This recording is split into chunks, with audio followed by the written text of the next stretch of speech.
அனைவருக்கும் வணக்கம். வாங்க நாங்க சாஃப்டான ஜூஸியான எப்படி குலாப் ஜாம் செய்யறதுங்கிறத பார்க்கலாம்.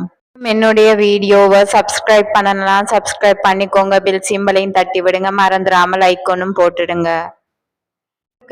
இந்த அளவை பயன்படுத்துங்க. அப்ப முதல் தடவை செய்யறவங்களாலும் ரொம்ப ஈஸியா செய்யலாம். வீடியோக்குள்ள போகலாம். பவுடர் 400 கிராம், அதோட 2 மேசைக்கரண்டி கோதுமை மா,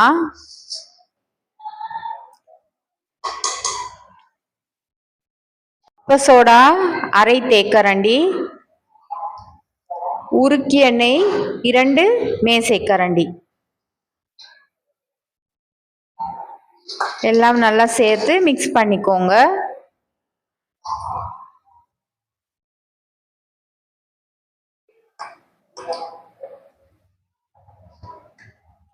அதோட மில்க் எடுத்திருக்கிறேன். மில்க் வந்து ஃப்ரெஷ் மில்க் எடுத்திருக்கேன். அது கொஞ்சம் தேவையான அளவு சேர்த்து நல்லா மிக்ஸ் பண்ணிக்கோங்க.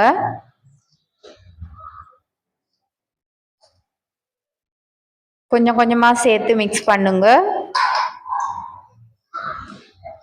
ஒரு சப்பாத்தி மாவு பதத்துல மாதிரி மிக்ஸ் பண்ணிக்கோங்க. அதை விட கொஞ்சம் தண்ணியா மிக்ஸ் பண்ணிக்கோங்க. இந்த அளவு நல்லா மிக்ஸ் பண்ணிக்கோங்க. பாருங்க, இந்த மாதிரி சுகர் சிரப் செஞ்சுப்போம். சுகர் எடுத்திருக்கேன். அதுல வந்து 750 கிராம். அந்த கப்ல வந்து 3/4 கப் இருக்கு. அதே கப்ல ஒரு கப் அளவுக்கு தண்ணியை ஊத்திடலாம். ஊத்திட்டு நல்லா மிக்ஸ் பண்ணிக்கோங்க. மிக்ஸ் பண்ணி நல்லா மிக்ஸ் பண்ணிக்கோங்க.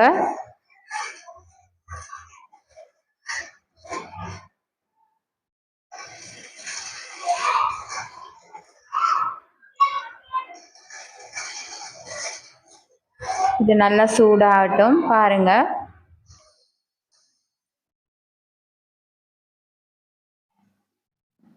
இது வந்து கம்பி பதம் அந்த மாதிரி அளவு எல்லாம் தேவையில்லை.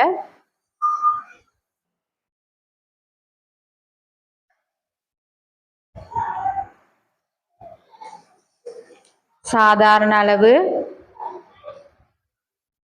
சுகர் எல்லாம் நல்லா கரைஞ்சி ஒரு 5 நிமிஷம் இந்த மாதிரி கொதி வர்ற நேரம் பாருங்க. இந்த மாதிரி கொதி வர்றதுக்கு ஒரு சரியா ஒரு 5 நிமிடம் மாதிரி இது அடுப்புல வச்சிருந்தா போதுமானது. இப்போ மாவு எடுத்து கொஞ்சம் எண்ணெய் போட்டுக்கோங்க. எண்ணெய் போட்டுட்டு, இல்லாட்டி கையெல்லாம் ஒட்டும், கொஞ்சம் கொஞ்சமா எடுத்து சின்ன சின்ன உருண்டைகளா செய்து எடுத்துக்கோங்க. பாருங்க, இந்த மாதிரி வெடிப்பு இல்லாம நல்ல சின்ன சின்ன உருண்டைகளா செய்து எடுத்துக்கோங்க. இல்லைன்னா சுகர் சிரப்ல சேர்க்கிற நேரம் வந்து அது கொஞ்சம் பெருசாகும். அதனால சின்ன சின்னதா செய்து கொள்ளுங்க. நல்லா உள்ளங்கையில வச்சு நல்லா உருட்டி எடுத்துக்கோங்க. பாருங்க, அந்த மாதிரி நல்ல வெடிப்பு இல்லாம உருட்டி எடுத்துக்கோங்க. அதே மாதிரி இருக்கிற மாவு எல்லாத்துலயும் நாங்க செய்து எடுத்துக்கொள்ளலாம். இந்த மாதிரி உருண்டைகளை உருட்டிக்கோங்க. எனக்கு ஒரு 40 உருண்டை மாதிரி கிடைச்சிது. இப்போ நாங்க அதை ஃப்ரை பண்ணிக்கிறலாம். எண்ணெய் சூடாக முன்னே உருண்டைகளை போட்டுறணும். இந்த மாதிரி போட்டுக்கோங்க.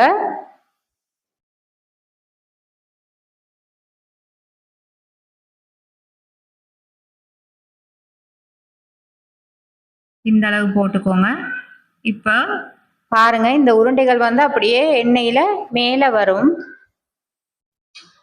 கொஞ்சம் அப்படி இதாக்கி விடுங்க.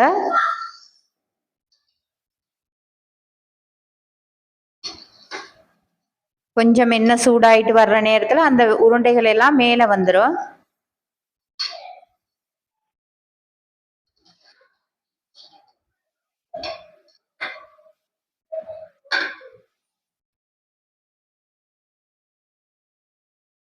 பாருங்க, இந்த மாதிரி தான்.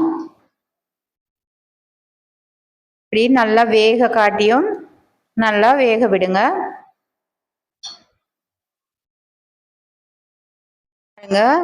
நல்லா கோல்டன் ப்ரௌனா வர காட்டியும் நல்லா வேக விடுங்க. இப்போ நீங்க இத எடுத்த பிறகு நீங்க நீங்க சுகர் சிரப் செய்து வச்சிருக்கீங்கல்ல, அதுல சேர்த்துறணும். எடுத்த உடனே அதுக்கு சேர்த்துருங்க. மறுபடியும் இந்த உருண்டைகளை சேர்க்கிற நேரம் இந்த எண்ணெய் சூடு ஆறின பிறகு திரும்ப எண்ணெயை போட்டு திரும்ப நீங்க சேர்க்கணும். அதை மறந்துடாதீங்க. சூடோட போட்டீங்கன்னா இந்த உள்ளுக்கெல்லாம் வேகாது. நல்லா இந்த மாதிரி வேக விடுங்க. நல்லா கோல்டன் ப்ரௌன் ஆகணும்.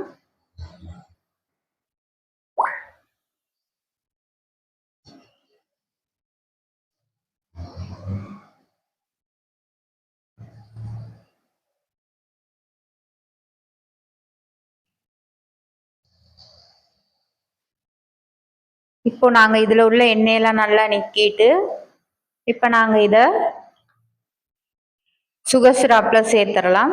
பாருங்க, இந்த மாதிரி சுகர் சிரப்ல சேர்த்துக்கிறோங்க.